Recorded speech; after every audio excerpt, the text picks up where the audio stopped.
예, 안녕하세요. 시스코에서 스플렁크 쪽 보안 기술 지원을 하고 있는 정윤기입니다. 반갑습니다. 예, 이 방에 들어오기 전에 제가 한번 옆에 방을 한번 봤는데요. 여기는 좀 사람이 많은데 여기는 사람이 좀 적더라고요. 그 이유가 뭘까 봤는데 이 이름이 첫 번째 방은 AI가 들어가 있고요. 두 번째 방에는 퓨처가 들어가 있는데 세 번째 방에는 이제 디지털 레질리언스라고 하는 단어가 있더라고요. 그래서 이게 매력이 좀 없어진 게 아닌가. 사실 보면은 기존에 디지털 트랜스포메이션, 디지털화 변화돼야 된다라는 내용이, 그리고 디지털화가 됐으니까는 거기서 발생되는 이슈들을 빨리 리커버리하는 그 리질리언스 얘기가 있었었는데, 최근에는 아무래도 AI라든지 이런 키워드가 너무 강력하다 보니까는 이 방보다 다른 방들이 좀 더 인기가 있는 것 같은데요. 그래도 여기 이 방에 오신 분들이 잘 탁월한 선택을 하시기를 바라면서 제가 그거에 밑할 수 있게끔 좋은 내용들 좀 전달을 해드리고자 합니다. 제가 오늘 드릴 내용은요, 그 새로운 패러다임, 차세대 SOC 얘기가 있는데요. TDIR, 이 TDI라는 용어를 저희가 강조를 하고 싶습니다. TDIR은 Threat Detection, Investigation and Response의 약자입니다. 그래서 보통 이제 그 Security Operation Center, 그 보안 관제 센터에서 해야 할 일을 굉장히 그 네 개의 단어를 가지고서 정확하게 표현을 한 같은 어에서 이제 그 표방한 언어가 되겠습니다. TDI이고요. 이 TDI를 하기 위해서 우리가 어떠한 준비들을 하고 어떻게 활용을 하고 그것들을 어떻게 저희가 대응을 해서 사용을 해야 되는지에 대한 부분들을 전달해 드리겠는데요. 아젠다는 이와 같고요. 오늘 제가 말씀드리고자 하는 포인트 중에 첫 번째가 이제 그 사이버 위협이 많이 증가하고 있다. 이런 이제 겁을 드리는 내용을 이제 전달을 드리고자 합니다. 우리가 이제 많은 분들이 이제 이해하지만은 보안이 중요하다. 보안이 굉장히 우리 파트에서 중요한 업무를 담당하고 있다. 하지만은 항상 보면은 보안 쪽에는 큰 티가 안 납니다. 그걸 보면요, 보통 이제 왜 그럴까? 그러고 한번 생각해 보면은 보안 쪽은 결국에 항상 정상이어야지 그게 잘하는 거거든요. 근데 위에 분들이 보실 때는 그 정상은 반드시 정상이어야만 하는 거기 때문에 별로 티가 안 나고, 그 정상을 만들기 위해서 고생했던 분들의 노고가 조금 더 이제 가만히 되게 되는데요. 절감이 되게 되는데요. 보시는 것처럼 이제 사이버 위협은 계속 증가합니다. 그러니까는 우리 보안 쪽 관련된 업무들을 하시는 분들은 이 많은 위협들이 계속 증가하는 것들을 계속 팔로우하면서 따라가면서 막아야 돼요. 그래야지 이게 정상이 유지가 되거든요. 이런 어려운 환경 속에서 일을 하고 계시는 이 보안 쪽에 계시는 이 엔지니어 분들, 솔루션 아키텍트 분들, 다양한 분들이 계시는데 다시 한번 이 자리를 통해서 수고가 많다고 전달을 드리고 싶고요. 여기 있는 내용들을 보면요, 지금도 앞으로도 꾸준히 증가하고 있지만 현재도 보시는 것처럼 이게 10조 원이 아닙니다. 10조 달러입니다. 10조 달러. 이만큼의 피해가 발생하고 있다. 그리고 2018년에는 그거보다 약 40%가 증가한 14조 달러가 발생할 거다. 이런 이제 예측을 하고 있습니다. 이런 예측을 하고 있는데 우리 환경은, 우리 조직은 이거에 대해서 어떻게 잘 대응하고 있을까요? 이걸 한번 생각을 해보시면 좋을 것 같고요. 이런 환경에서 또 특히나 아까 전에도 말씀드렸던 이 AI가 굉장히 순기능도 많아요. 우리가 일을 하는 데 있어서 챗GPT처럼 우리가 원하는 것들을 도움을 받아서 어시스턴트를 받아가지고 그에 관련된 내용들을 답변을 우리가 이용할 수도 있고 활용할 수도 있는데, 다른 한편으로는 이제 악용되는 경우죠. 이 AI를 이용한 범죄들이 굉장히 많이 발생합니다. 이게 실예로는 또 예를 들면은 그 AI를 이용해서 딥페이크 해가지고 유명 연예인 얼굴을 도용을 한다든지 이런 것들도 활용이 될 수가 있고요. 그다음에 AI로 이제 보이스를, 우리 가족의 보이스를 그대로 따라서 피싱에 이렇게 활용하는 그런 경우도 봤었고요. 이런 식으로 AI 관련된 이런 공격들이 우리 기업 내, 우리 가정 내, 우리 환경 내, 우리 가까이에 이렇게 존재하게 되는데요.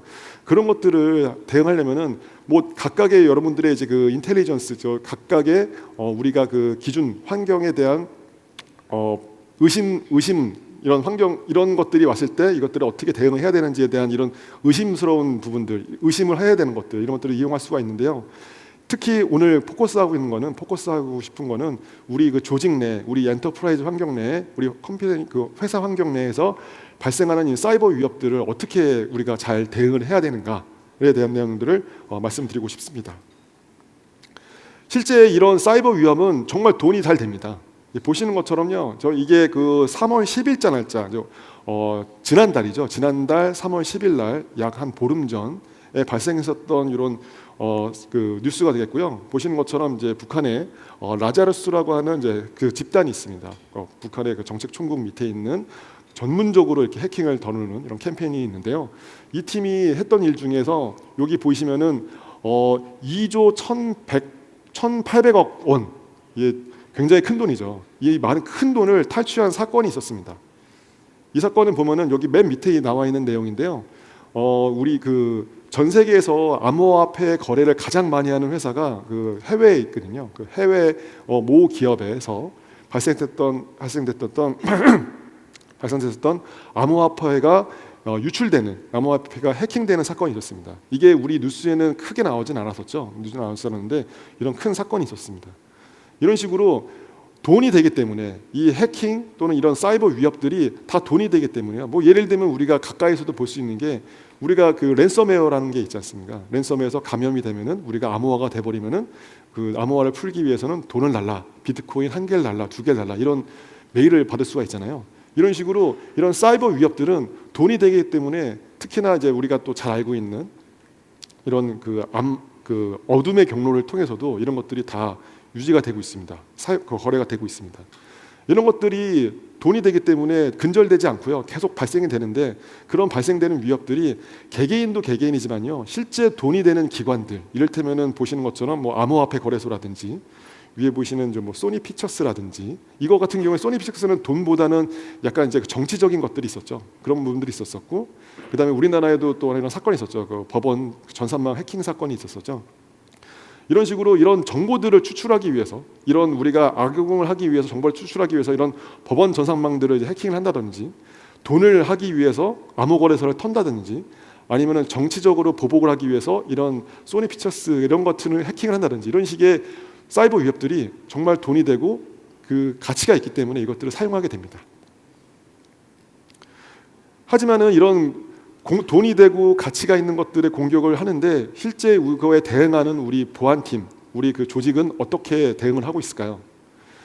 당연히 데이터는 점점 늘어나고 있습니다. 아까 전에도 보셨지만은 우리가 AI에서 보면은 굉장히 많은 질문들을 보낼 수 있고, 굉장히 많은 답변들을 받을 수 있고, 그거 이외에도 우리가 하루에 업로드하는 그 데이터라든지, 하루에 찍는 사진 데이터라든지, 이런 것들이 굉장히 많은 데이터들이 급증을 하고 있습니다. 실제 우리 데이터 내에서도 예전에는 뭐 우리가 그 100메가 BPS라고 회선을 썼으면은 지금은 1기가, 10기가 이런 BPS를 제공하는 회선을 쓰지 않습니까? 그만큼 많은 데이터들이 증가를 했다는 거죠. 그 많은 데이터들 중에서 조금 포함되어 있는 그 위협들을 끄집어내는 게 굉장히 어려운데요. 그런 것들을 해야 되는데 우리 보안팀들은 이런 리소스 부족으로 이런 것들을 확인하기가 어렵습니다. 그렇게 많은 데이터가 있고요. 그리고 거기에는 또 굉장히 많은 사례들이 있습니다. 상황별 위협들이 굉장히 많고요. 그리고 이런 것들을 대응하기 위해서 우리가 보안 솔루션들을 많이 도입을 합니다. 그 많은 솔루션들을 도입을 하다 보니까는 그 보안 솔루션들을 각각 하나씩 다 컨트롤하기가 굉장히 복잡해지고 어려워지는 거죠. 이런 환경들이 굉장히 어려워지고 있다는 뜻입니다. 그래서 결국에는 위협은 증가하지만 그거에 대응하기 위한 우리 전략은 굉장히 미비하다라고밖에 설명을 드릴 수가 없거든요. 뿐만 아니라 보시는 것처럼 이런 보안 관제를 하기 위해서, 보안적으로 우리가 대응하기 위해서 사용되는 이런 시간이라든가, 그리고 그 발생된 이런 이벤트들, 경고들, 이런 것들은 굉장히 떨어질 수밖에 없어요. 우리가 그 리소스가 굉장히 부족하기 때문이죠. 우리 보안 엔지니어만 하더라도 보안 엔지니어가 이 보안 솔루션도 해야 되고, 저 보안 솔루션도 해야 되고, 그 다음에 그 팀장님과 미팅도 해야 되고, 등등등, 이런 식의 굉장히 할 일이 많다는 거죠. 그렇기 때문에 이런 비효율적인 보안 운영이 발생할 수밖에 없다고 합니다.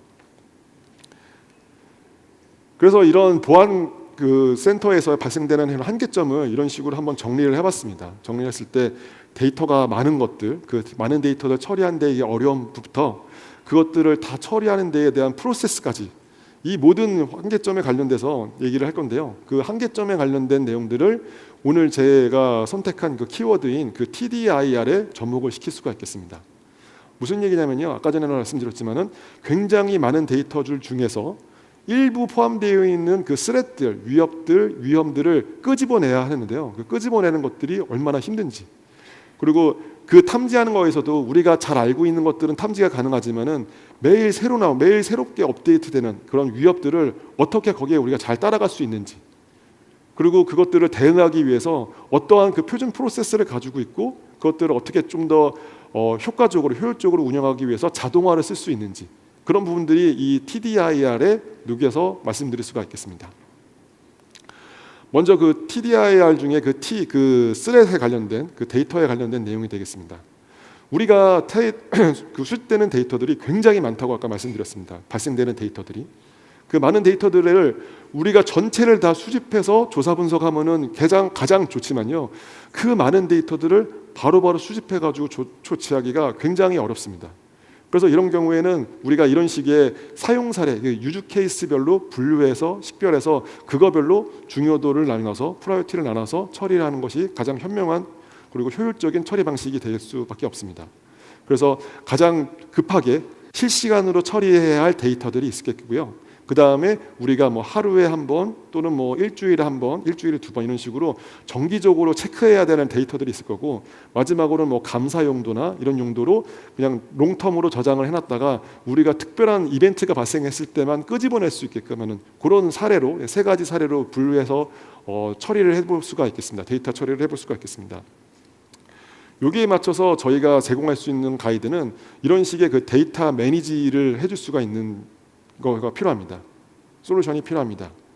보시는 것처럼 이런 많은 데이터들이 들어오게 되는데요. 뭐 예를 들면 10G가 아니라 뭐 10 테라바이트, 뭐 100 테라바이트 이런 식의 많은 데이터들이 들어오는데, 그 많은 데이터들 중에서 우리가 중요한 게 뭔지, 우리가 꼭 필요한 게 뭔지, 우리가 확인을 바로 해야 되는 것들이 뭔지를 필터링하고, 그리고 그 중에 굉장히 민감한 정보들이 있으면 그것들은 뭐 마스킹을 하고, 그리고 그런 것들이 바로바로 우리 그 보안 관제 처리 장치에서 처리를 해야 되는지 아니면 롱텀으로 보관을 해야 되는지, 이런 것들의 그 경로를 지정하는 라우팅 같은 기능들을 제공하는 것들이 데이터를 핸들링, 데이터를 매니지하는 기능이 필요하겠습니다. 그래서 이런 것들을 통해서 빅데이터를 우리가 처리를 해야 하는 데 있어서 이렇게 데이터를 분류함에 따라서 이런 식의 어려움들을 극복을 할 수가 있겠고요. 두 번째는 이렇게 그 수집되는 데이터들이 굉장히 많습니다. 특히 보안 쪽에서, 우리 보안 쪽에서 굉장히 많은 솔루션들이 있지 않습니까? 아까 전에도 우리가 보통 하나의 조직에서 사용하는 보안 솔루션들이 한 30-40가지가 되게 되는데요. 그 많은 보안 솔루션들을 우리가 다 핸들링하기가 쉽지가 않거든요. 그래서 그것들을 통합적으로 처리하기 위한, 보통 일반적으로 우리가 그 SIEM 솔루션이 나가죠. Security Information Event Management 해가지고 보안 관제에서 가장 많이 사용되는 SIEM 솔루션 툴을 이용하게 되고요. 그거와 함께 우리가 조사 분석을 할 때 필요로 하는 우리가 이렇게 데이터들을 수집을 했을 때 그 데이터들이 어떠한 우리 자산과 연계가 되어 있는지를 확인을 해야 되는데, 그 정보들을 또 확인하기가 보안팀은 쉽지가 또 않습니다. 그거는 또 별도의 또 인사팀이라든지 또는 뭐 자산팀이라든지 이런 식에서 관리를 하시기 때문에, 그런 경우 별도의 또 이런 자산 정보들을 취합을 해줘서 자동으로 업데이트를 해주고 취합을 해줘서 그것들을 우리가 탐지라든지 우리가 데이터를 수집할 때 연계해서 한 개 더 포괄적으로 운영하고 관제하실 수 있게끔 해주는 것들을, 이런 기능들이 필요하게 됩니다. 그래서 이런 것들을 통해서 다양한 솔루션들이, 보안 솔루션들이 있을 때 그것들을 이제 좀 더 용이하고 편리하게 사용하실 수 있는 거, 그 다음에 굉장히 많은 자산 정보들이 있을 때 그 자산분들을 우리 이 수집된 데이터에 매핑시켜서 정확하게 볼 수 있게끔 가늠할 수 있게끔 해주는 거가 필요하겠습니다. 세 번째는요, 이제 그 위협을 탐지해야 되는 부분이 되겠습니다. 디텍션 부분이 되겠습니다. 디텍션을 얘기하기 앞서서 보시는 것처럼 우리 사이버 환경은 굉장히 그 많은 공격들, 많은 위협들에 노출이 되어 있습니다. 아까 전에도 말씀을 드렸지만은 보시면 뭐 가장 이제 많이 들어보셨던 용어들, 랜섬웨어라든지 말웨어라든지 피싱이라든지 이런 것들뿐만 아니라 요즘에는 최근에는 이제 그 AI를 활용한 공격들, 굉장히 이제 이런 것들이 많이 늘어나고 있습니다. 이 AI를 통해서 얼마나 사람과 비슷하게, 예를 들면은 그 브루트포스 공격 이런 식이 아니라요, 어떻게 하면 사람과 유사한 형태로 로그인 시도를 해서 들키지 않게 처리할 수 있을지, 이런 것들에 또 영향이 될 수도 있고요. 이런 식으로 AI 활용된 공격들이 발생하게 되는데요. 이런 모든 다양한 위협들, 그리고 계속 업데이트되는, 계속 실시간으로 나오는 업데이트되고 새로 출시되는 이런 공격들, 위협들, 이런 툴들을 대응하기 위해서는 우리가 그거에 관련된 그 뭔가 새로운 그 인텔리전스 정보들이 필요합니다. 우리가 이것들을 이용할 수 있는.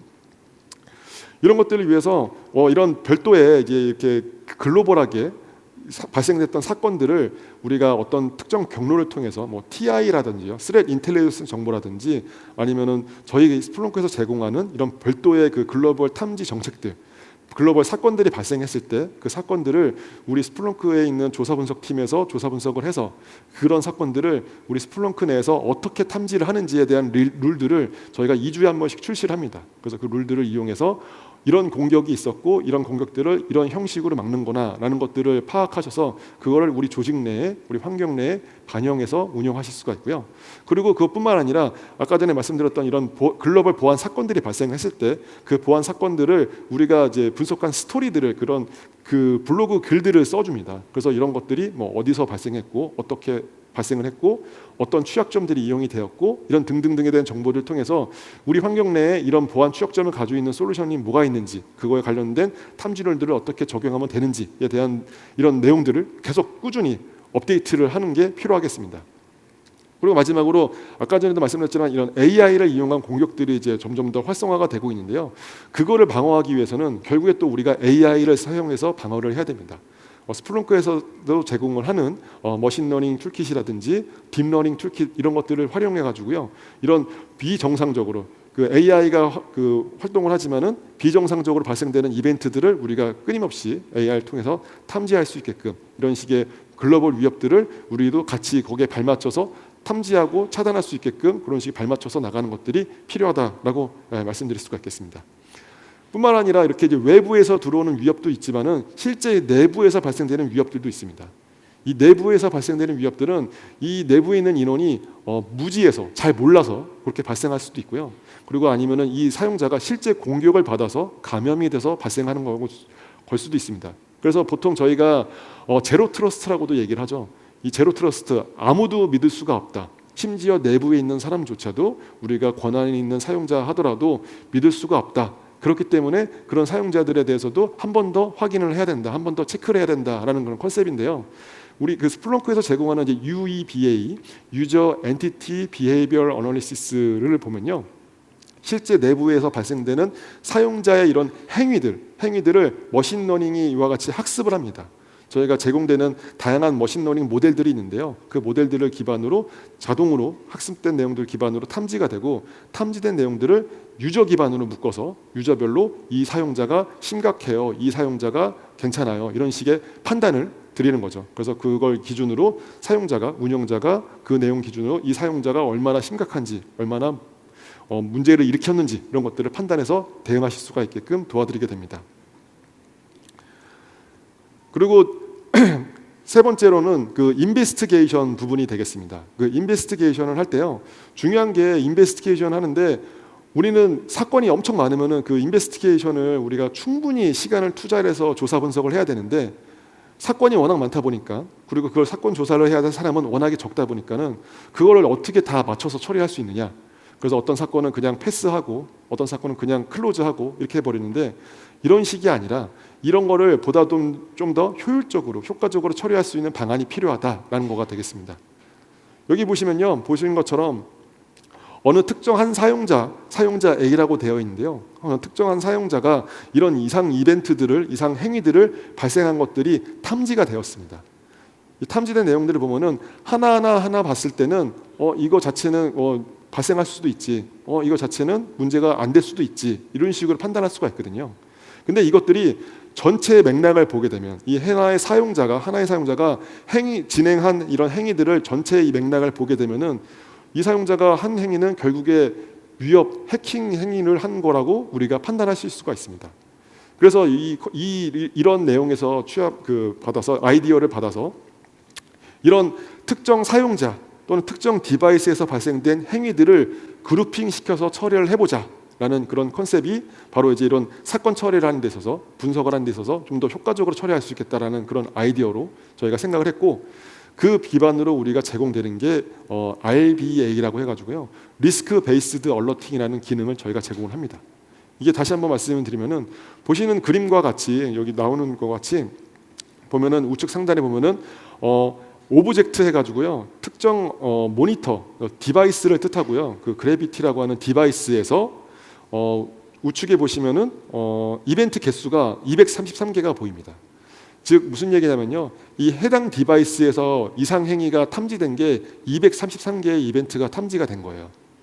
그 233개가 탐지됐으니까는 얘는 굉장히 심각한 거 아니냐라고 이제 바로 보실 수가, 판단하실 수 있게끔 그런 정보들을 저희가 제공하고, 그거와 함께 그 아래 보시면요, 그 233개의 탐지된 이벤트들이 우리가 마이터어택 프레임워크에 맞춰서 이게 어느 단계에 발생되는 이런 위협들인지, 어느 단계에 발생되는 경고들인지들을 우리가 빠르게 식별하실 수 있게끔 이런 마이터어택 프레임워크의 매핑 정보를 저희가 제공을 합니다.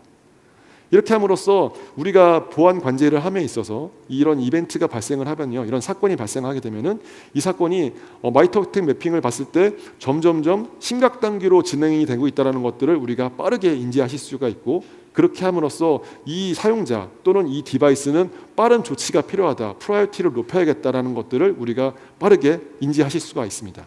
이런 식으로 사건을 다 굉장히 많은 사건들을 듬성듬성 처리하는 것이 아니라 뭔가 의미 있는 단위로 묶어서, 사용자는 사용자별로 또는 디바이스는 디바이스별로 묶어서 이거의 전체적인 이런 행위에 대한 맥락, 이런 이상 행위를 했던 사용자 디바이스별로의 전체적인 이런 맥락들을 보고서 우리가 이 내용들을 기반으로 이 사용자가 악성 사용자다, 공격에 관련된 사용자다라는 것들을 판단하고 식별하실 수 있게끔 도와드리는 게 바로 이 부분이 되겠습니다.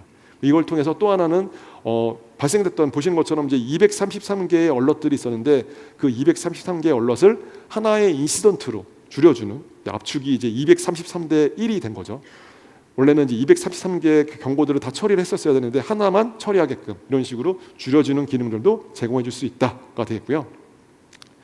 마지막 관련해서 그 조사 분석 관련해 가지고요. 조사 분석을 하는 데 있어서도 중요한 게 조사 분석을 하시는 분들이 그 되게 그 엑스퍼트 전문가 분들도 있으시지만은 초보자 분들도 계실 수가 있거든요. 그러면은 같은 사건이나 하더라도 전문가분과 초보자분의 품질이 다를 수가 있습니다. 그런 것들을 표준화 시켜주는 것이 굉장히 중요한데요. 보시는 것처럼 이런 식의 대응 절차, 어떻게 이런 사건이 탐지됐을 때 이런 식으로 대응하세요라고 하는 절차들을 만들어서 제공하는 것들이 필요합니다. 이런 프로세스를 만드는 것들이 필요합니다. 그래서 우리 스플렁크에서는 이런 식의 대응 절차들을 플레이북 소아와 같이 연계를 해서 이런 부분들을 제공해서 전문가가 이 사건을 처리하든 초보자분이 사건을 처리하든 항상 동일한 프로세스를 통과하기 때문에, 처리를 하기 때문에 같은 품질의 결과가 나오게 되는 그런 경과들을 제공하게 됩니다.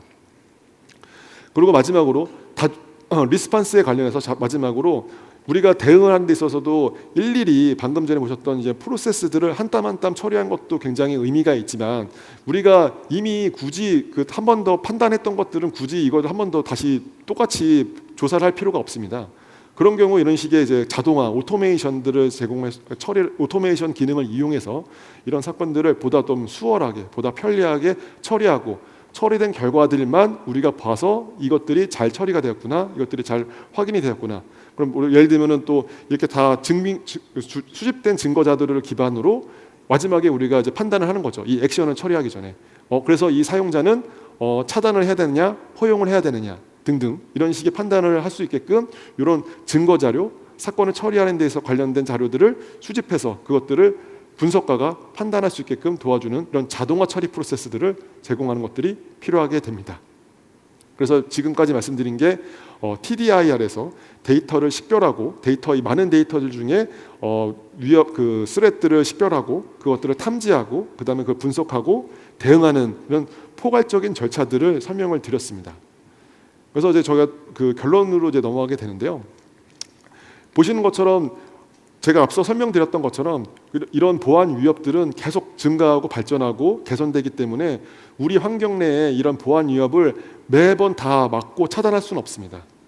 어느 정도의 이런 공격과 위협들은 우리 내부로 침투할 수 있다는 것을 반드시 인지를 하고, 그것들을 얼마나 빨리 탐지해내고 그걸 얼마나 더 효과적인 프로세스를 통해서, 절차를 통해서 우리가 빨리 차단하거나 내몰게 하는 그런 전략들이 필요한데요. 그거를 저희는 보통 이제 그 레질리언스, 회복력이라고 합니다. 이런 문제 상황에 빠졌을 때 그걸 얼마나 정상 단계로 빨리 오르느냐. 앞서서 말씀드렸었죠. 우리는 보안은 항상 정상 상태를 유지를 해야 되는데 공격들이 계속 들어옵니다. 공격들이 계속 들어오는데 그 들어온 공격들을 얼마나 빨리 잘 제거해서 완화시켜서 이걸 얼마나 빨리 정상 상태로 다시 되돌리느냐, 이 회복력으로 돌리는 것이 굉장히 중요한데요. 그거는 아까 전에 말씀드렸지만은 이런 전체적인 데이터들을 보는 부분, 이런 가시성이 중요하고요. 그다음에 그거에 관련된 전후 사정들, 조사 분석을 하기 위한 이 행위를 발생한 사용자가 앞전에는 어떤 것들을 했었고 그 이후에는 어떤 것들을 했는지에 대한 이런 내용들, 이런 정보들도 확인을 해야 되고, 그리고 이것들을 해결하기 위해서 명확한 프로세스를 만들고 그 프로세스에 따라서 저희가 계속 그 사건을 잘 처리하는 것들이 굉장히 중요하겠습니다. 이를 통해서 우리는 이제 통합된 이거를 하기 위해서는 우리는 이제 전체적인 포괄적인 TDIR 말씀드렸던 기능들이 필요하게 되는데요. 그 TDIR도 우리가 별도로 뭐 예를 들면 디텍션은 얘가 하고 인베스티게이션 분석은 제가 하고 리스판드는 또 다른 애가 하고 이런 식이 아니라요. 이 TDIR이 하나의 환경에서 다 구현되는 것들이, 즉 통합된 TDIR을 제공하는 것이 굉장히 중요하다고 말씀드릴 수가 있겠습니다. 그래서 사용하는 보안 툴들을 하나로 다 통합시켜 줄 수 있는 심처럼 다 통합시켜 줄 수 있고요. 거기에 사건을 처리하는 보안 워크플로우, 사건을 처리하기 위한 우리가 대응 전략들, 이런 것들을 만들어 놓는 것들, 그리고 그 관련된 데이터들을 우리가 계속 유지 관리하고 이것들을 체크하는 것들, 이런 것들이 굉장히 중요하다라고 말씀드릴 수가 있겠습니다. 그래서 이제 이렇게 말씀드렸던 내용을 하나의 장표로 정리를 했는데요. 보시는 것처럼 하나의 플랫폼에서 통합된 TDIR을 하기 위해서는 데이터를 잘 관리를 해야 되고, 그 다음에 거기에 자산 정보들을 잘 연결을 시키고, 그리고 이제 ML, AI 기능들을 잘 활용하면 좋죠. 그걸 통해 TDIR, 위협을 탐지하고 조사 분석하고 대응하는 것들이 필요하다라고 말씀드릴 수가 있겠습니다. 그래서 이런 TDIR을 통해 가지고요, 미래의 SOC에서는 보시는 것처럼 효율적인 데이터를 관리하는 것, 그리고 향상된 위협을 탐지하는 것들, 그리고 사건을 조사 분석하는 것, 대응하는 것들, 이런 TDIR이 굉장히 중요하고요. 그리고 그 TDIR을 따로따로가 아니라 통합된 플랫폼에서 운용하는 것이 굉장히 중요하다라고 이제 말씀드릴 수가 있습니다. 그래서 이것이 저희 오늘 TDIR에 관련된 세션의 결론이 되겠고요. 이를 통해서 우리 향후의 그 보안 관제 센터가 아까 전에 말씀드렸지만 굉장히 많은 위협들이 증가하는데 우리 리소스는 굉장히 부족한 인원들이 굉장히 고생을 많이 하는데요. 이런 통합된 TDI를 통해서, 이런 무기를 통해서 우리 보안 관제팀이 좀 더 힘을 받고 제대로 된 그 위협들에 대해서 제대로 된 대응을 하실 수 있는 그런 날이 오기를 희망해 보겠습니다. 이상으로 저희 세션을 마치도록 하겠습니다. 수고 많으셨습니다. 감사합니다.